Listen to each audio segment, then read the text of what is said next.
నమస్కారం అండి. మీ పేరు? మా జట్రపాలెం రాజు అండి, గంగరాజు అండి.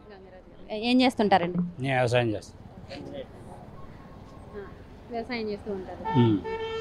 వ్యవసాయం మొన్న వరదలు వచ్చి పంటలన్నీ మునిగిపోయినాయి అంటున్నారు కదండి, మరి నష్టపరిహారం ఇచ్చారా? ఇవ్వలేదు అంటున్నారు చాలా మందికి. ఎన్న ఇచ్చారండి, అప్పుడు ఎన్న ఇచ్చారు. ఇప్పుడు ఇంకా వస్తాయి. ధాన్యం రేట్ ఎలా ఉందండి? ధాన్యం 1600 చిల్లర ఉంది. మరి ఈ ప్రభుత్వం ధాన్యం కూడా సరైన రేటు కొనట్లేదని చెప్పేసి అంటున్నారు కదండి. బాగానే కొంటున్నారు, బ్రహ్మాండంగా కొంటున్నారు. మరి ఒక రైతుగా అసలు ఈ ప్రభుత్వ పరిపాలన ఎలా ఉందండి? చాలా బాగుంది. మళ్ళీ గ్యారంటీ ఈయనే. ఎందుకు చాలా బాగుంది అనుకుంటున్నారు? అన్ని విధాలుగా అండి. రైతు భరోసా లేదు, ఇంత క్రితం రైతు భరోసా ఉంది, 13,500 ఉంది రైతు భరోసా. నెక్స్ట్ ఏదన్నా జరిగిన వెంటనే అమౌంట్ వస్తుంది. డబ్బులు కూడా 2 రోజులు, ఈ సంవత్సరం అయితే 2 రోజులు వచ్చేసినాయి. కొట్టగానే 2 రోజులకు ధాన్యం అమ్మగానే వెంటనే అకౌంట్లో పడిపోయినాయి. మరి మీరు ఒక రైతుగా బాగుంది అంటున్నారు, కానీ ఒక రైతు బాగుపడ్డాడు, ఒక రైతుకు మంచి జరగాలంటే అది కేవలం టీడీపీ ప్రభుత్వంలోనే జరిగింది అని చెప్పేసి చంద్రబాబు నాయుడు గారు అంటున్నారు కదా. మాకు 3 సంవత్సరాలు ఇస్తానని హామీ పత్రాలు ఇచ్చి ఎగ్గొట్టేసి, ఒక 2 సార్లు ఇచ్చి 5 సార్లు ఇస్తా ఉన్నాడు, 2 సార్లు ఇచ్చి ఎగ్గొట్టేసి. అప్పుడు ఎంత ఇచ్చారండి? అప్పుడు కూడా ఎప్పుడు కొద్దిగా ఇచ్చారు. 2 లక్షల రూపాయలు 5 సార్లు కింద ఇస్తా ఉన్నారు. అది కూడా 2 సార్లు ఇచ్చి ఎగ్గొట్టేసి, 3 సార్లు అమౌంట్ లేదు అని ఎగ్గొట్టేసి. మరి నెక్స్ట్ నన్ను సీఎం చేస్తే టీడీపీ అధికారంలోకి వస్తే ఇంతకంటే మంచి పథకాలు ఇస్తాం అంటున్నారు కదా. జరగదు, ఎందుకని? గ్యారంటీ జరగదండి. గతంలో చూసాం కదా, 14 సంవత్సరాలు చూసాం. ఇది కొత్త ఏం కాదు. కొత్త అంటే నమ్ముతాం, ఇది కొత్త కాదు, నమ్మరం. నమ్మే పరిస్థితి లేదు. ఏపీని డెవలప్ చేయాలంటే అది చంద్రబాబు నాయుడు గారి వల్ల అయ్యిద్ది అంటున్నారు కదండి. ఏమదండి, జనం కింద నుంచి అందరూ బాగుపడితేనే, పేదవాళ్ళందరూ బాగుపడితేనే నెక్స్ట్ పెరుగుద్ది. అంతేగాని పెద్దోడు ఎప్పుడు పెద్దోడు ఉండవు, కిందోడు పైకి వెళ్తేనే ఏమైనా పెరుగుతుంది. బీసీ అని రిజర్వేషన్లు అన్నీ బాగా చేసాడు. అందరికి ఎమ్మెల్యేలు, ఎంపీలు కింద స్థాయి నుంచి ఎస్సీ, ఎస్టీ, బీసీని అందరూ తీసుకొచ్చాడు జగన్ తీసుకొచ్చాడు అంటున్నారు. కానీ BC, ST, SC, BC minority వర్గాలందరికీ ఏదన్నా మంచి జరిగింది, మేలు జరిగింది అంటే అది కేవలం టీడీపీ ప్రభుత్వంలోనే అంటున్నారు కండి.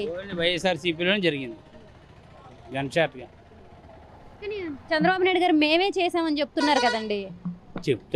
చెప్పు మాట కానీ చేయలేదు, జరగలేదు.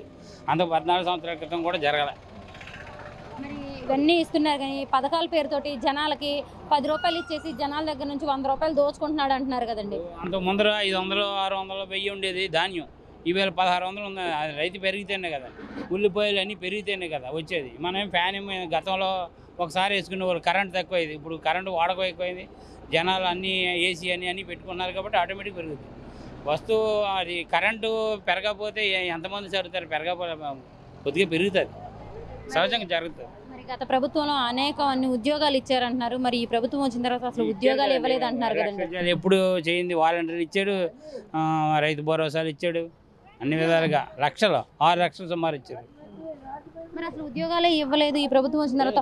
ఒక కంపెనీ తీసుకురాలేదు ఏపీకి అని చెప్పేసి అంటున్నారు కదా. కంపెనీలు వస్తున్నాయి, వైజాగ్ బోల్డ్ కంపెనీలు వస్తాయి, ఆల్రెడీ వచ్చినాయి, ఇంకా వస్తాయి.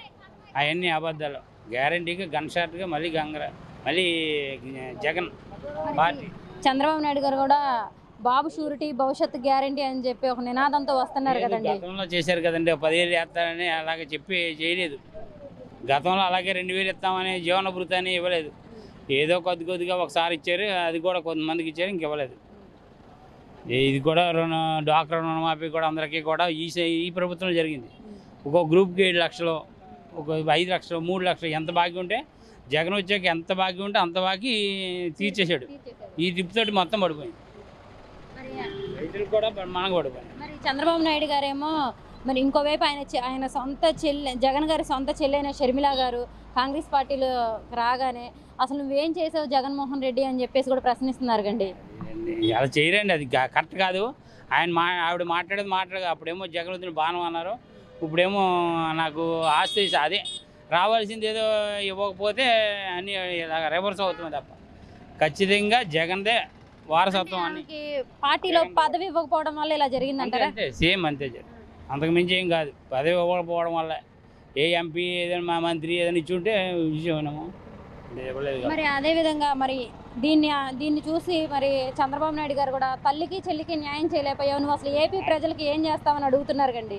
ఆయన చేశారండి, వాళ్ళ మామయ్య గారి దగ్గర తీసుకున్నారు కదా, అదేం కాదు. ఆ వారసులకు ఇవ్వలేదు కదా, వాళ్ళ మామయ్య గారి దగ్గర తీసుకుని ఆయన తీసుకున్నారు. మరి నెక్స్ట్ ఎవరు గెలుస్తారండి? జగనే గెలుస్తాడు. మరి ఇన్ని పార్టీలు వస్తున్నాయి కదండి, మరి ఇవన్నీ ఏ తట్టుకొని పార్టీ రాగలరు? వచ్చినా జగనే సీఎం అని గ్యారంటీ. 120, 110 అయినా గ్యారంటీగా సీఎం జగన్.